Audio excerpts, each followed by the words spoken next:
Hello everyone, welcome to Buzz Crimson. My name is Shakib. Today's video is a fun one. I'm going to give you an overview of 401k and Roth IRA. If you are considering these type of individual retirement accounts, I think this will be a great video for you.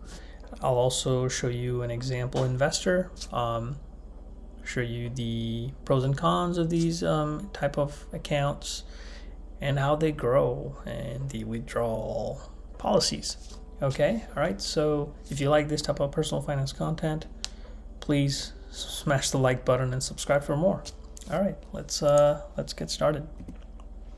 So the example investor we're going to look at is Mr. Andy Bernard, who started his first job at age 23 with a salary of $60K.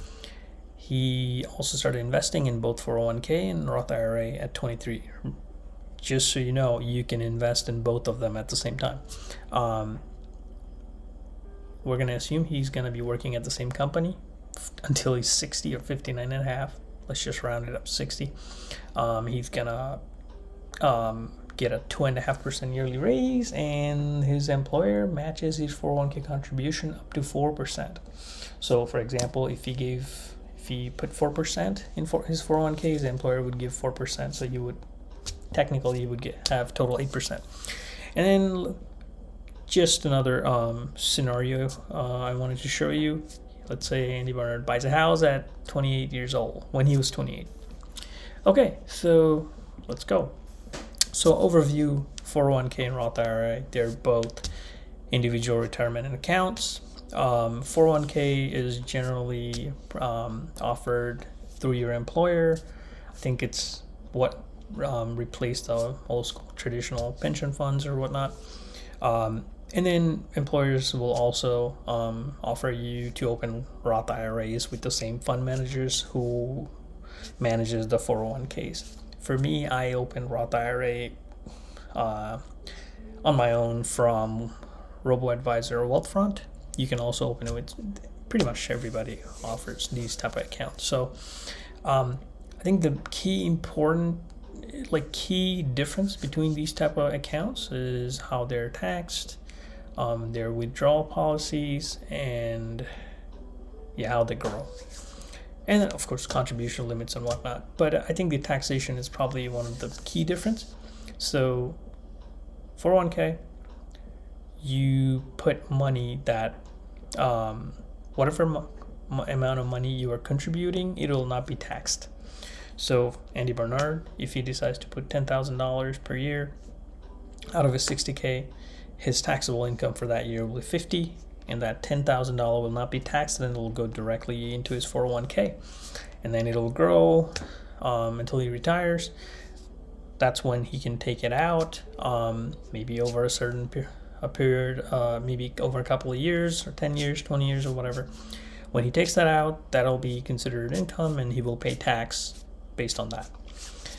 Okay, so in Roth IRA, the contributions are already taxed. So let's say after tax, you end up getting $2,000 in your bank account, after paying all kinds of taxes. That's the money you can put in your Roth IRA.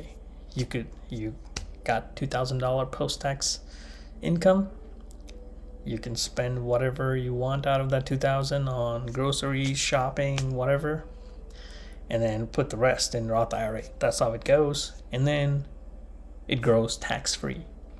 That's the key difference. Like when you retire, you can just take out that money. You won't have to pay tax because you already paid tax.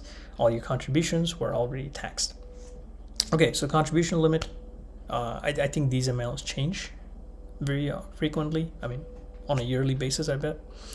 But as of now, I think these are the contribution limits, 19.5K for 401k and 6,000, I believe, for Roth IRA. It changes, so just keep an eye on that.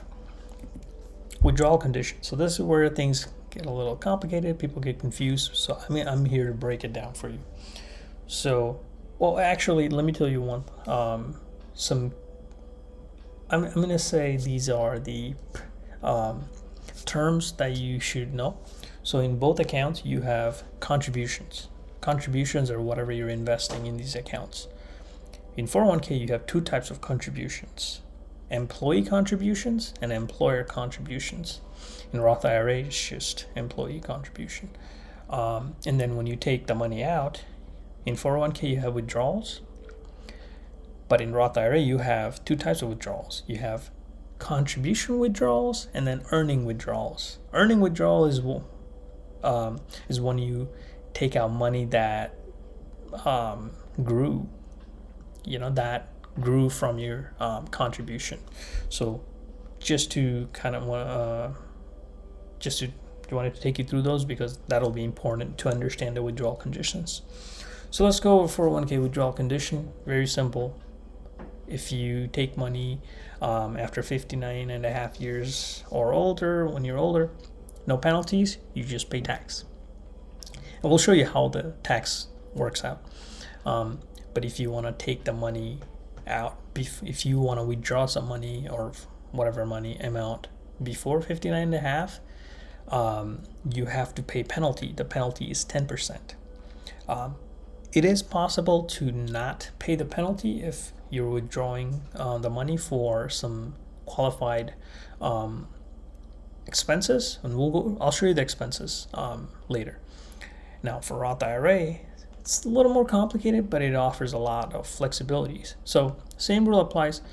If you're 59 and a half or older, no penalties. You just take the whole money out if you want, no tax, because you pay tax on whatever you put.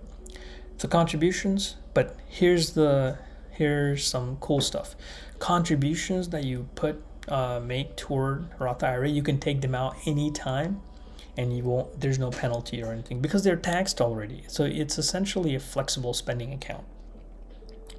Okay, so let's say you are under 59 and a half and you want to withdraw earnings, then it's 10% penalty plus tax. Yes, so you will pay tax on earnings if you take it out early and pay a penalty. But it is possible to not pay that penalty if you are taking the earnings out for a qualified expense, and those are very similar to the ones for 401k as well. Like purchasing first-time home, medical expenses, adoption or child-related expenses and whatnot. So for Roth IRA, the 5-year rule is very important. That can define your penalty or if you have to pay tax on your earnings. Okay, so penalty-free withdrawals, as I said, medical expenses, health insurance, disability, education. I think they all have a certain amount lifetime. I think for first-time home purchase, it's somewhere around $10,000. You just can't keep buying houses and keep saying they're for your first time. So keep that in mind. Find out the limits, but there should be a limit for pretty much all of these. Okay, so let's go over some calculators. These are from Bankrate. I already have them pulled up. You can click here and it will take you to the link. So let's set it up. I already set up Andy Bernard's example here. So every year he's gonna contribute 10% from his annual salary of $60,000, 2.5% raise every year. He started at 23. He's gonna retire at 60. Let's say 60, and he started with 0. Let's say he's gonna get about 7% every year. His employer will match 4%. All right, so this is the employee contribution, this is the employer contribution, this is how much money that'll be left after when he retires. And then when you click the Roth IRA account, I also set that up for Andy Bernard. However, in this calculator, they still have the older annual maximum contribution, $5,500, but everything else very similar, but in here there's no employer contribution. Okay, so let's go over what happens when Andy Bernard tries to start cashing out, right? So let's actually view it a little larger. Okay, so Andy contributed this much to his 401k. His employer definitely contributed more to his account. I mean, not more, but this is how much his employer, but we're gonna ignore that because that's essentially a plus. That's one benefit, pro for 401k. So this is how much money he has in his 401k account when he's retired. So let's say he's gonna withdraw them from age 60 and he's gonna clear it out in over the next 12 years. So per year he's gonna withdraw $157,039.58 per year. Okay, so in that sense, his tax bracket in retirement would be like 30%.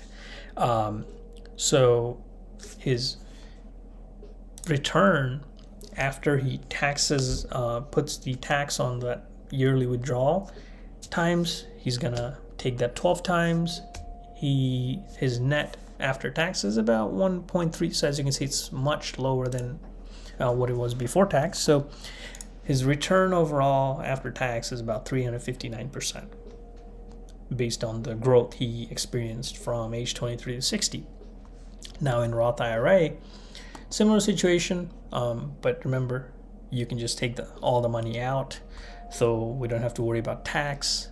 But the same amount of, same method of the return calculation nets it out to 349% from age 23 to 60 years old. So as you can see, they're very close. So it's not like one is better than the other. You have to think about what matters to you more. In my opinion, I have both of them, and that's the best choice. That's in my opinion, because why not both? And they both have pros and cons, but they go side by side. For 401k, there's one weird uncertainty though, is that you're gonna be relying on tax rate in far future. Let's say 23 to 60, you're talking about some 25, 30 years of, in the future. Who knows how the tax rate will be at that time? So, and if you become very wealthy, then your tax will be much higher when you start cashing it out. So in that sense, Roth IRA is pretty good. It makes sense. So it's probably best to have both of them and contribute them at a steady pace and grow over time. And yeah, definitely improvise and adapt. So that is it for this video. I'll make this PowerPoint presentation available for you. Remember, I'm not a financial advisor. I just want to share some stuff that I learned, and definitely if you want to open these accounts, do your own due diligence and figure out what works best for you. But yeah, thank you for watching.